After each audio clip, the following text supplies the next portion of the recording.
So the truth about Tesla Model 3 panel gaps. Tesla get an awful lot of abuse in the media and online about having really bad panel gaps. So in this video we'll take a quick look at the panel gaps on my 2023 Model 3 Performance, and you can make your own mind up as to whether you think they're good or bad. So we're going to look first of all at the front end, and you can see here on the left hand side, just where the bumper meets the bonnet, the line between the two is a little bit bigger, and you can see that. Now, it's not something that would catch your eye as a bystander, but something as an owner you would. And I think here the panel gaps between the bonnet and the wings on both sides are probably the best aligned and straightest parts of the car in terms of consistent panel gaps. No issues there whatsoever. Again, where the bumper meets the wings here just adjacent to the lights, they're both absolutely perfect on both sides. No issues whatsoever. So the front end's pretty good.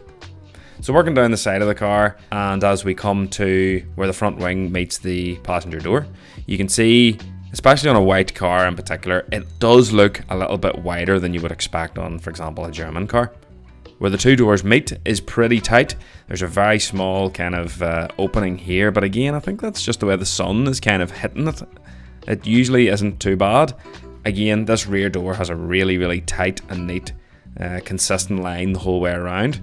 Now, the only thing is, when you go around to the driver's side rear door, the gap is definitely larger, and this is the one that pisses me off the most. It annoys me so much, but it's kind of what you're in for when you go for Tesla ownership, you know. It's not something that really annoys me, but it is inconsistent. Here is pretty perfect. That door, the panel gaps between them are pretty good, and the one between this front wing and the driver's door is also pretty consistent, albeit probably slightly wider than you would expect on a German car. But again, this one's the worst one for me personally.